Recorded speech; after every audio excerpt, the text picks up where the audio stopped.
باللہ من الشیطان الرجیم بسم اللہ الرحمن الرحیم الحمد للہ رب العالمین وصلی اللہ علی محمد وآلہ الطاہرین.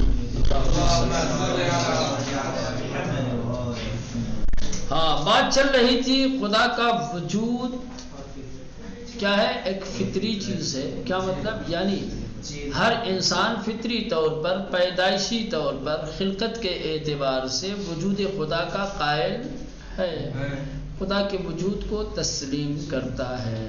قرآن مجید میں بہت ساری آیتیں ایسی ہیں جس میں کلمہ فطرت کہ جو مادہ فطر سے بنا ہوا ہے استعمال ہوا ہے، اور ان آیتوں میں کلمہ فطرت کا استعمال بھی اسی معنی میں ہے.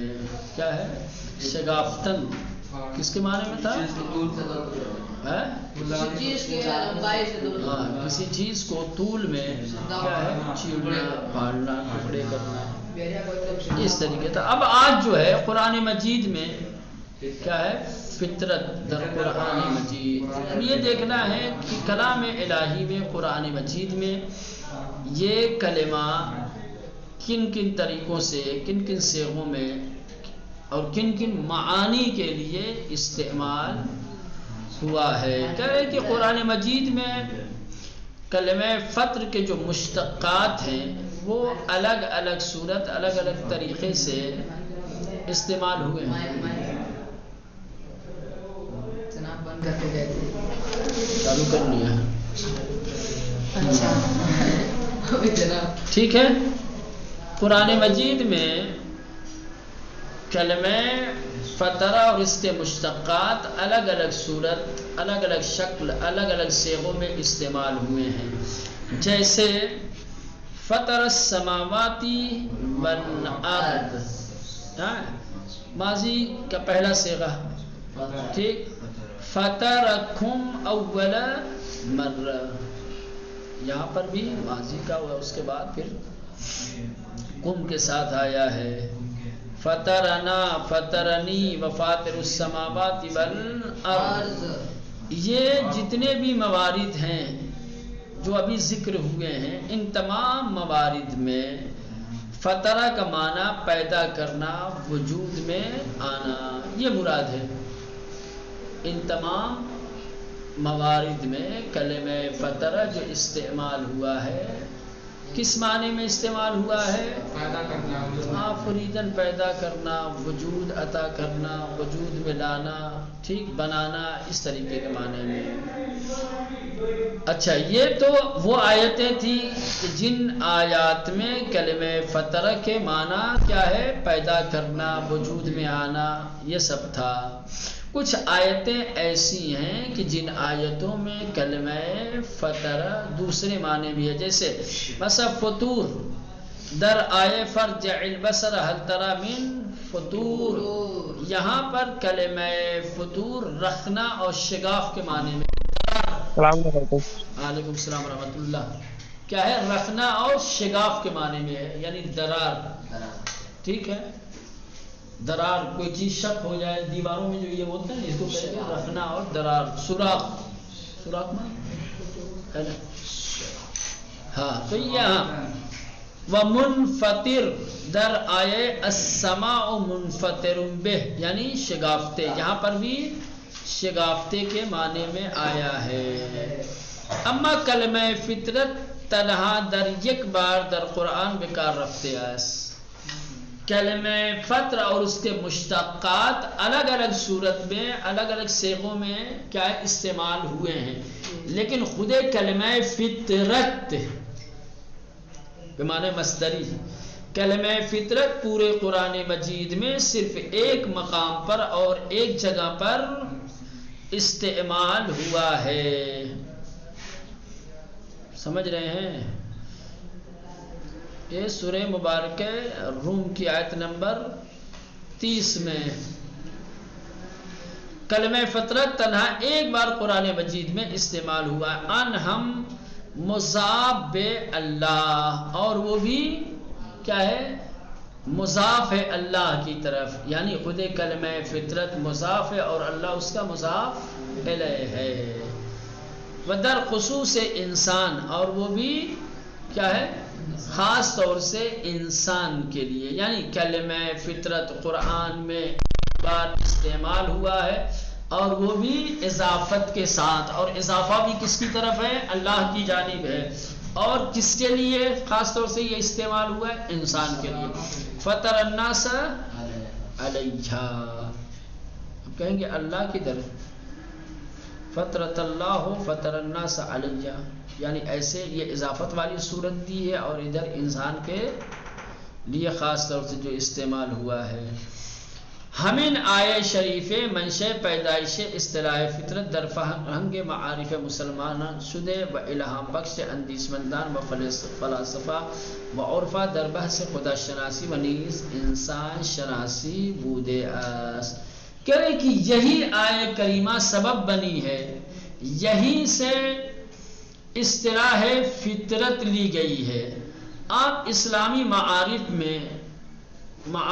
اسلامی میں جہاں کہیں بھی اصطلاح فطرت کا استعمال ہوا ہے وہ اسی آیت سے لے کر کے ہوا ہے، یہیں سے فطرت کی اصطلاح وجود میں آئی ہے، اسی آیے کریمہ سے فطرت کی اصطلاح لی گئی ہے۔ لہذا جہاں کہیں بھی آپ کو اسلامی معارف میں اصطلاح فطرت نظر آئے، سمجھ جاؤ کہ اس کی وجہ اور اس کا سبب یہی آیے کریمہ ہے۔ اسی کریمہ سے اصطلاح فطرت کو ایجاد کیا گیا ہے، اور فلسفیوں نے، عرفاء نے خدا شناسی کی بحث میں جو اصطلاح فطرت کا استعمال کیا ہے وہ یہی اسی آیت سے لے کر کے ہے۔ ٹھیک ہے، یعنی اس سوال کا جواب ہے، ہو سکتا ہے کسی کے ذہن میں سوال ہو کہ ہم بہت سارے اسلامی علوم میں، اسلامی معارف میں فطرت کی اصطلاح دیکھتے ہیں، تو ان اسلامی معارف میں فطرت کی اصطلاح کہاں سے آئی؟ کس نے ایجاد کیا؟ کس نے؟ ہر چیز وجود میں آتی ہے تو کوئی اس کا وجود میں لانے والا ہوتا ہے نا، کوئی کلمہ ایسے ہی ہوا میں وجود میں نہیں آتا ہے، اس کا کوئی ایک صانع ہوتا ہے، کوئی ایک اس کا بنانے والا ہوتا ہے، کوئی جاعل ہوتا ہے، اس کو وجود عطا کرنے والا ہوتا ہے۔ ٹھیک ہے، تو ہم دیکھتے ہیں کہ فلسفے میں جائیں گے تو وہاں فطرت کی بات ہے، عرفانی کتابوں میں جاتے ہیں تو وہاں فطرت کی بات ہے، علم کلام پڑھ رہے ہیں، یہ علم کلام میں بھی فطرت کی بات ہے۔ تو یہ فطرت کی اصطلاح جو اسلامی الگ الگ علوم میں دیکھنے کو مل رہی ہے، یہ کہاں سے آئی؟ یہ آیہ کریمہ سے لیا گیا۔ ٹھیک، سمجھ میں آئی بات؟ جی ہاں، اسی آیہ کریمہ سے فطرت کی اصطلاح کو علماء نے، محققین نے لیا ہے اور اسلامی علوم میں استعمال کیا ہے۔ ٹھیک، ہمین آیے شریف منشے پیدائش اصطلاح فطرت در فرہنگ معارف مسلمانان شدے، کہہ رہے کہ یہی آیے کریمہ سبب بنی ہے کہ مسلمانوں کے معارف کی زبان میں، یعنی اسلامی علوم کی زبان میں اصطلاح فطرت وجود میں آئے۔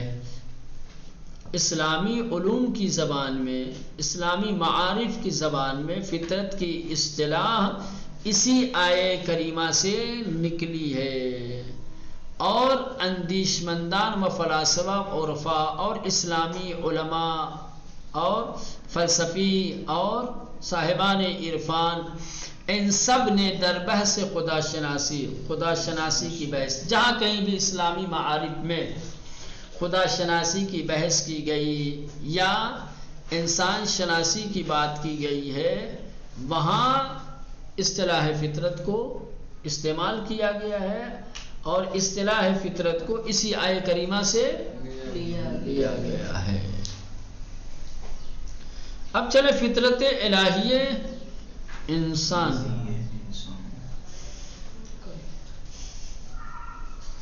کیا ہوا؟ گھڑی دیکھ رہے ہیں؟ تھک گئے کیا؟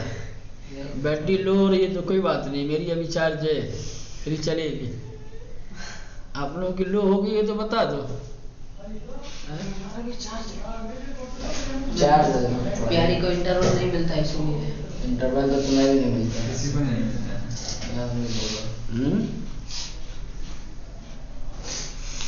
چلیں، فطرت الہی انسان کی فطرت الہی یعنی انسان کی پیدائش میں، خلقت میں، اس کی فطرت میں اللہ نے جو خدا شناسی کا جذبہ رکھا ہے، ٹھیک، وجود خدا کی معرفت اور اس پر اعتقاد، اس کی طرف مائل ہونا یا اس کی عبادت اور بندگی کا رجحان پیدا کرنا، یہ جو انسان کی فطرت اور انسان کے وجود میں ہے، اب اس کے بارے میں دیکھنا ہے کہ دنیا میں جتنے بھی مکاتب فکر ہیں سب کے سب اس بات کا دعویٰ کرتے ہیں کہ ہم نے انسان کی کمال کی طرف، نجات کی طرف، سعادت کی طرف رہنمائی کی ہے۔ ہر مکتب اس بات کا دعوے دار نظر آتا ہے کہ ہمارے مکتب کی تعلیمات ایسی ہے کہ اس تعلیمات کے ذریعے سے ہم اس تعلیمات پر عمل کرنے والے کو نجات کی، بخشش کی، سعادت کی ہم نے دعوت دی ہے۔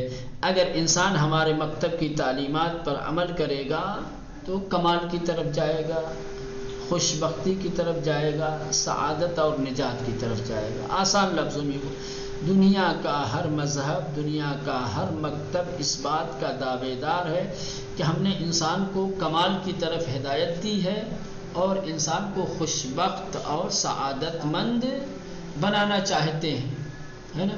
کوئی مسلک ایسا نہیں ملے گا جو یہ کہے کہ نہ ہم انسانوں کا کمال نہیں چاہتے، یا ہم انسان کی ہدایت نہیں چاہتے، یا ہم انسان کو سعادت کی طرف نہیں لے جانا چاہتے۔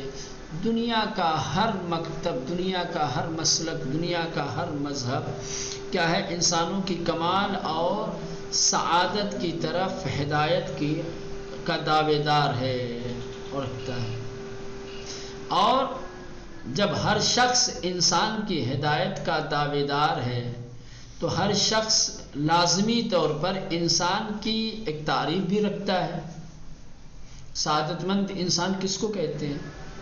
اب ہر شخص اپنے اعتبار سے، اپنی تعلیم کے اعتبار سے اس کی تعریف کرے گا، چونکہ ہر مکتب کی نظر میں انسان کا کمال الگ الگ ہے، انسان کی سعادت الگ الگ چیز سمجھی گئی ہے، لہذا ہر مکتب فکر انسان کی جو تعریف کرے گا وہ اپنے کمالات اور کیا ہے اپنی ہدایتوں کو مد نظر رکھ کر کے کہا جائے گا کہ بھائی باکمال انسان کون ہے۔ وہ دیکھے گا کہ ہمارے مذہب نے انسانی کمالات کن چیزوں کو بیان کیا ہے، جس انسان کے اندر وہ کمالات پائے جائیں گے اسے باکمال انسان کہا جائے گا۔ مثال کے طور پہ ایک مکتب میں اگر یہ کہا گیا ہو کہ انسان کا سب سے بڑا کمال مالدار ہونا ہے تو وہ باکمال انسان کس کو کہے گا؟ جس کے پاس پیسہ رہے گا۔ ہو سکتا ہے ایک مکتب یہ کہے کہ دنیا کا سب سے سعادت مند اور خوشبخت انسان وہ ہے جس کے پاس اقتدار ہو، جس کے پاس حکومت ہو، ریاست ہو، بہت ساری زمینیں ہوں۔ جب وہ باکمال انسان کی تعریف کرے گا تو کیا کہے گا؟ جس کے پاس حکومت ہوگی کہے گا یہ صاحب حکومت جو ہے یہی سب سے خوشبخت ہے، باقی لوگ خوشبخت نہیں۔ سمجھ رہے ہیں؟ تو اب ظاہر سی بات ہے دنیا کے جتنے بھی مکاتب ہیں تمام مکاتب نے اس بات کا دعویٰ کیا ہے کہ ہم نے انسان کی کمال کی طرف اور سعادت مندی کی طرف ہدایت کر دی ہے۔ ہمارا مسلک انسان کو ہدایت دینے کے لیے، کمال کی طرف لے جانے کے لیے اور خوشبخت بنانے کے لیے ہی ہے، اور ہر مسلک اور ہر مذہب والوں نے انسانوں کی خاص تعریفیں بھی کی ہیں۔ لہذا بر اساس ہمون شناختی کا انسان دارت سعادت اورا نشان دار، لہذا جو مسلک، جو مذہب انسان کی جیسی شناخت، جیسی معرفت رکھتا ہے اس کی سعادت کو اسی طریقے سے پیش کرتا ہے، اور سعادت تک پہنچنے کے لیے راستے تعین کیے جاتے ہیں کہ اس سعادت تک، اس کمال تک کیسے پہنچا جا سکتا ہے۔ بات تھوڑا عرفانی ہے، بات تھوڑا گہری ہے، سمجھ رہے ہیں، باریک ہے، اس کو دقت سے سمجھنے کی ضرورت ہے۔ مجھے نہیں پتا کس نے درک کیا، کس نے سمجھا، کس نے نہیں سمجھا۔ بہرصورت درس کا یہیں پہ خاتمہ کرتے ہیں۔